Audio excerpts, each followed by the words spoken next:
the shark, he has his teeth, and there they are, for all to see. And Macheath, he has his knife, but no one knows where it may be. This is Theater Talk. I'm Susan Haskins. I was overjoyed when I first learned that they were mounting a major revival of the Threepenny Opera this season, solely because I knew that this would be an opportunity to have our brilliant guest back on Theater Talk. Here to introduce him is my co-host, Michael Riedel of the New York Post.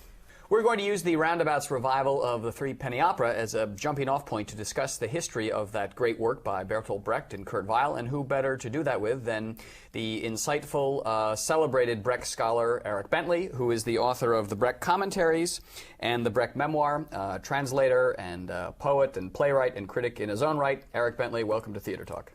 Thank you. Very quickly, we do have to touch on this production of Threepenny Opera. I believe I read somewhere that you didn't care for this production at the Roundabout? I think I read in the New York Post that you left an intermission. Something that you may have said about something that I said.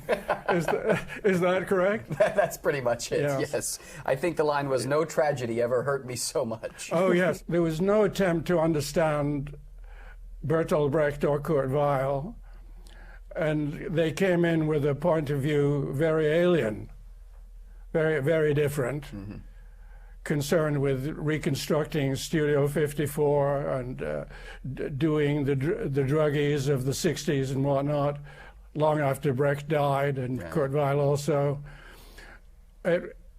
Somebody described that production as a deconstruction, but I think it was a destruction, not a deconstruction. Yeah.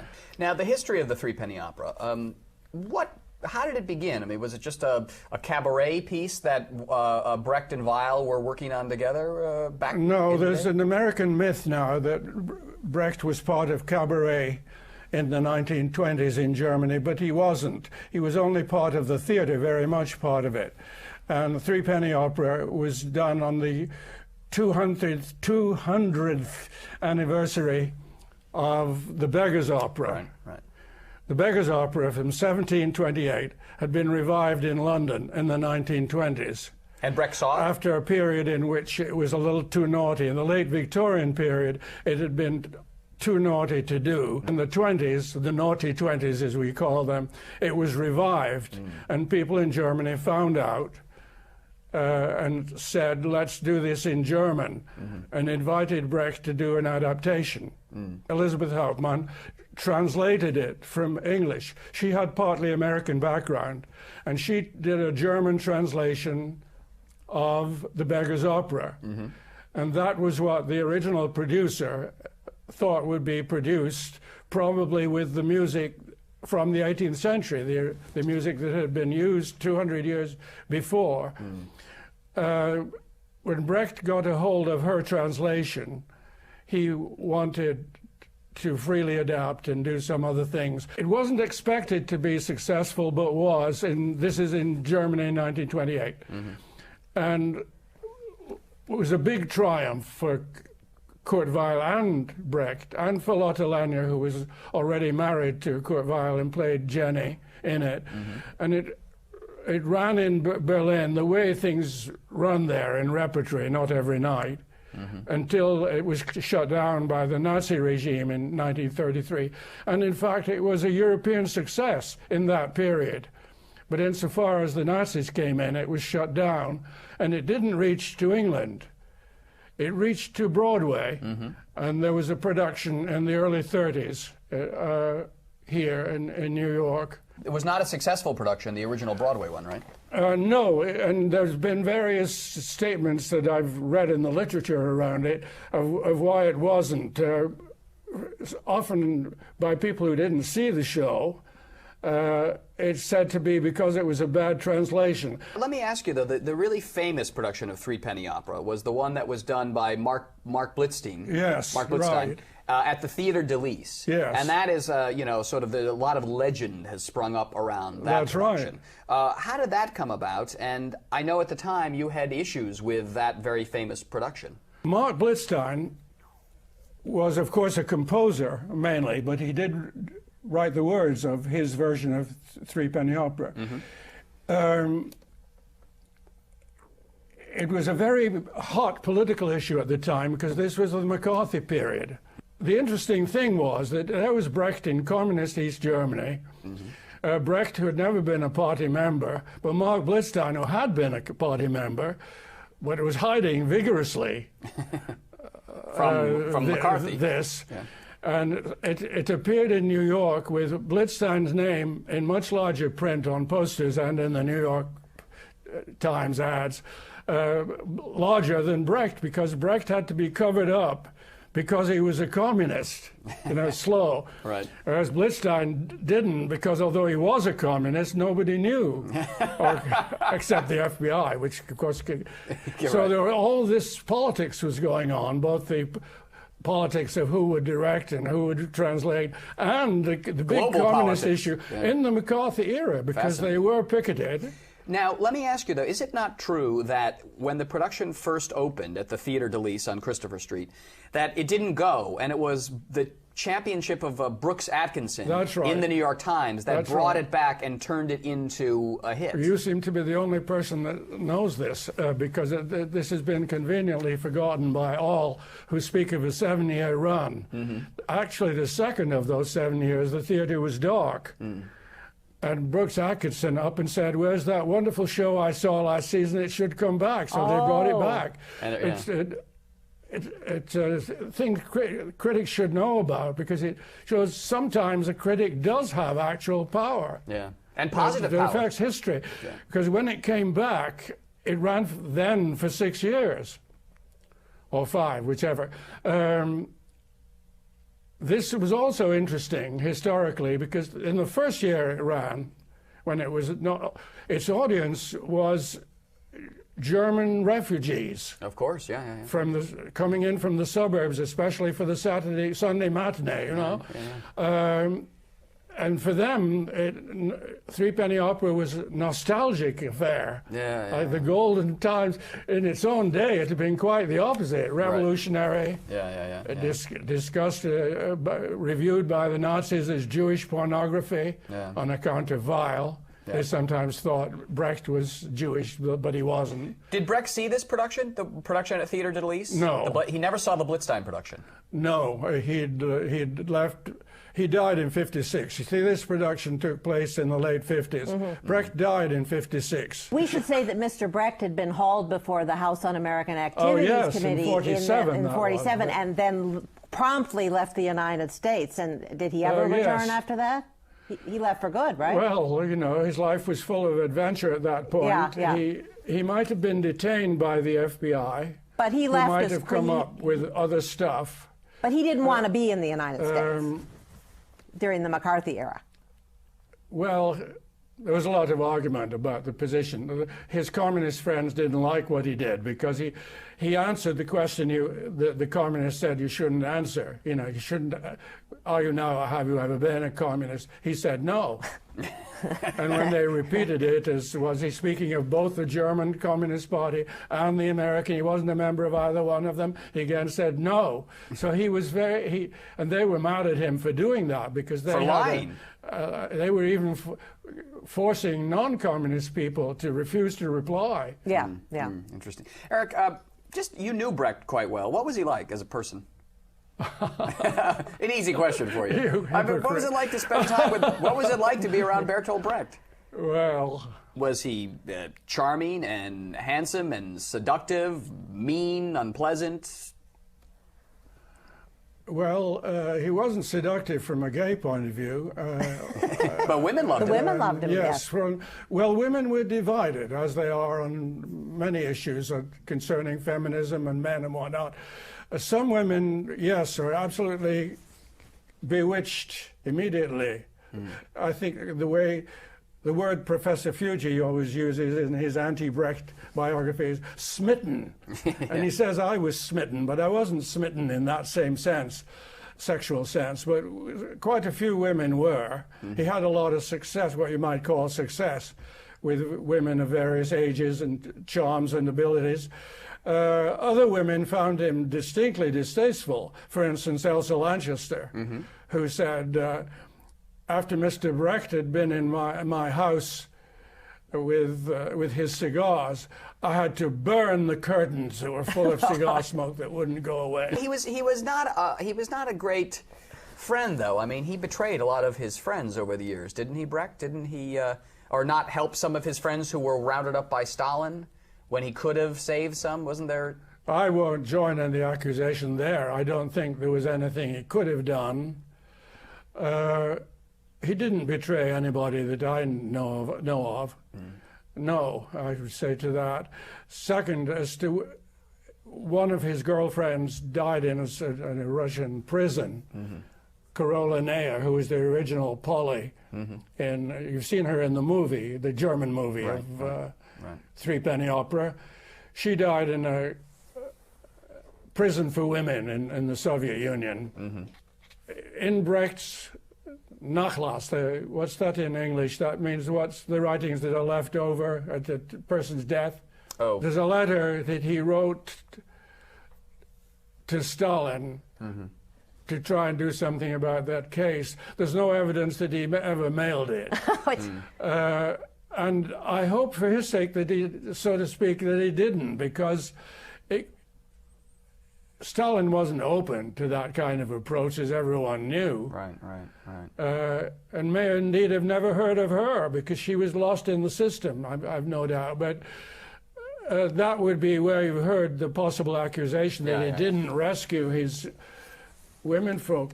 The thing was that if he'd written to Stalin, he might himself have got bumped off. He was good at self-preservation in a difficult time.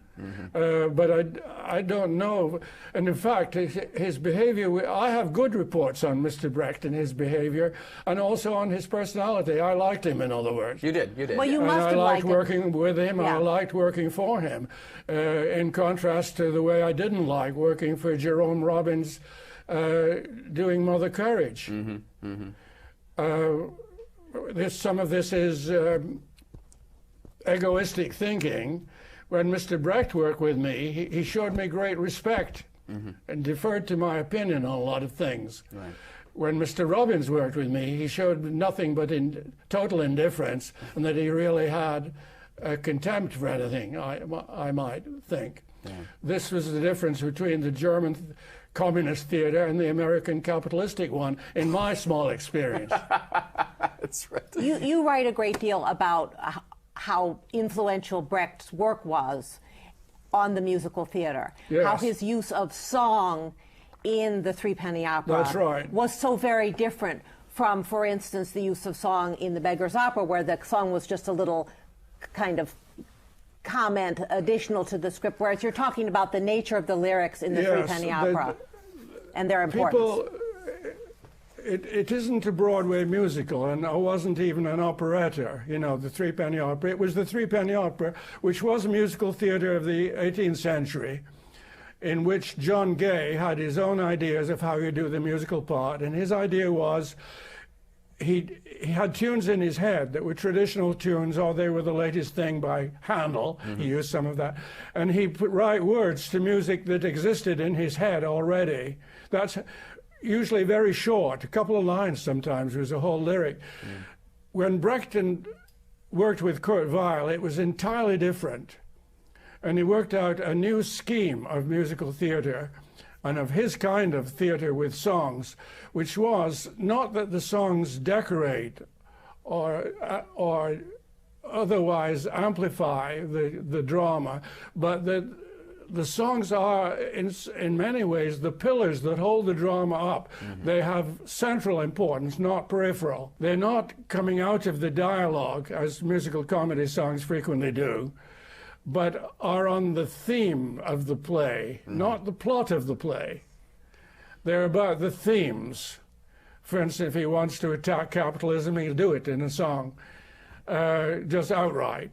What keeps a man alive? He lives on others. Yes, philosophical stuff. The songs are often philosophical in a humorous way. This was new, but comes out of his poems. You see, he wrote lots of poems before he did lyrics for a musical show. In fact, the poems become, many of the poems, not just in Threepenny Opera, but in Mother Courage, things he wrote as independent poems, but he works them into a play or makes them part of the body of a play later. The public success of Threepenny Opera, which is now worldwide, it takes Broadway to make a flop of this. You know, even in China they can make a hit of it. Was, you know, this new approach to the musical side, and that Kurt Weill could make an enormous contribution, more than Mr. Brecht catered for, in a sense that it's clear now to any modern public that the popular success of Threepenny Opera is due more to Kurt Weill than to Bertolt Brecht. To the tunes. Yes. To the tunes, really. They're haunting. People sing them all over the place. Even people that don't know where they came from. Mm-hmm. What does the Threepenny Opera say to New York City today? What does it say to American society today, an American audience going to it? Just that capitalism is evil? Only the cynicism and mendacity of the Bush regime, for instance. We could start with that, but we'd have to go on to Enron and the mendacity and worthlessness of the system. Mm-hmm. Mm-hmm. The capitalist system. That's right. Right. But I mean, that's what it's about. But the Communist Party, if it still exists, will still not approve of it, and didn't approve of it in 1928 because the play is cynical and pessimistic. And it is. Right. Particularly that chorus at the end about don't fight injustice because it's, you know. Yeah, but this is the question that I have, though, about it, because is it cynical and pessimistic about the capitalist system, or is it cynical and pessimistic ultimately about human nature? That's precisely what the Communist Party wanted to bring up and confront Mr. Brecht, that he was too much of a real deep down pessimist. Do you think he was? Do you believe he was? Well, I think he was like me or Eugene O'Neill or Wagner, the majority of the intelligentsia of the last 200 years, who fundamentally are disciples of Schopenhauer and pessimistic, but know that they mustn't be. That doesn't go, because how can you live till tomorrow on that? So you have to join something, whether it be the Catholic Church or the Communist Party or the George Bush cabinet, to give yourself an aura of optimism. That you aren't a cynic, you aren't a pessimist. So you do that. And I guess I've joined his aestheticism, or belief in beauty, the art, including the theater art, redeems life. But it isn't being, you know, and Mr. Brecht tried the Communist Party, wasn't totally sure, so he didn't join. Right. So I think we should not entirely agree with what you've suggested, but suggest that he was a skeptic, not a total unbeliever. But a skeptic of mankind. You know, I said at the Obies the other night, when I was asked to make an eclectic section, infidels of the world unite. That is, against the president of Iran on the letter he sent to the president, against the president of the United States, and against Jerry Falwell, and all the other, you know, faith-based politics? Yes, faith-based politics. Yes. Right. They all believe in that. Yeah. And they're all against the ACLU, and they're all against homosexuals. You see? Well, all right, we have to leave it there. Eric Bentley, thank you for lending us your insights on Brecht. A pleasure to see you as always. Thank you. On a blue and balmy Sunday, someone drops dead in the Strand, and a man slips round the corner. People say, "Macheath's on hand." So we're here at the preview of the 10th annual Fringe Festival. I'm here with members of Theater Talk's new theater corps, and we're going to take a look at highlights from a musical that has a very interesting central character. It's a hit. On your best behavior, please. Simon Michaels is on his way. Simon Michaels? Simon Michaels. On his way. No, he's coming to see all of us. Who's Simon Michaels? Who is Simon Michaels? Simon Michaels is only the single most important columnist today. Simon Michaels determines the fate of a play on the Great White Way. You've heard of Hedda Hopper, Walter Winchell, and Frank Rich. Well, in nastiness he'll top her, for this Fringe is a son of a enchante. My reputation precedes me, but I adore that everyone reads me. For 25 years I've made careers and launched each bold-faced name. Now the theater crowd is not too proud to play my little game. Simon says booth, Simon says clap, Simon can put your show on the map. Simon says. I'm Aaron Riccio, here with New Theater Corps for Theater Talk. Here with Jeb Rand, the producer of It's a Hit, a new musical, murder, mystery, comedy / everything. That's right. Under the sun. A little bit of theater parody, a little bit of everything in there. So why don't you tell me a little bit about the show? Well, it's really just a look backstage of what might happen in the musical theater world, and it's got a little bit of everything. It's a murder, mystery, comedy. Exactly. We shoved it all in the title. That way there was no confusing what the show is about. Right. It's a hit. Yes. All right. And there's also some murdering going on there. A little bit of intrigue. Yes, there is murdering. There is intrigue. There is drama and suspense. But really, it's just a poking fun at the theater world and. Kind of like a backstage look at what happens in the theater world, and so there are lots of little underlying innuendos about theater. So if you're a theater buff or aficionado, you'll love the show. So you've also gotten a chance to throw in a lot of musical influences and Yes. a lot of jokes about other musicals too. Right. I think we're a little bit like Forbidden Broadway meets Sheer Madness in the sense that we're a feel-good murder mystery musical, if it were, and we love musical theater. We have lyric jokes, music jokes, dancing jokes, book jokes. They say you can't make a living in the theater, but you can make a killing. What is it actors say to each other before a show? Break a leg? Well, if they were really straight, they'd say break your neck. Break the bank. Break your heart. Sure, for those who make it to the top, it's a ticket to immortality. But what's comedy without her faithless sister tragedy? There's a broken dream for every light on Broadway. You know what they say. Every night you gotta go out there and kill them. So tell me a little bit about this process. What's it like working on this Fringe show? Well, it's amazing. I mean, my year has been from a Broadway show, which I did last year called Souvenir, which is like, all the best of everything. You have like 150 weeks of rehearsal. You only have 4 weeks of rehearsal. And here we are doing Fringe, and we have like 2 weeks of rehearsal. It's a full-length show. It's one of the largest roles I've had in terms of just sheer stuff to learn, Right.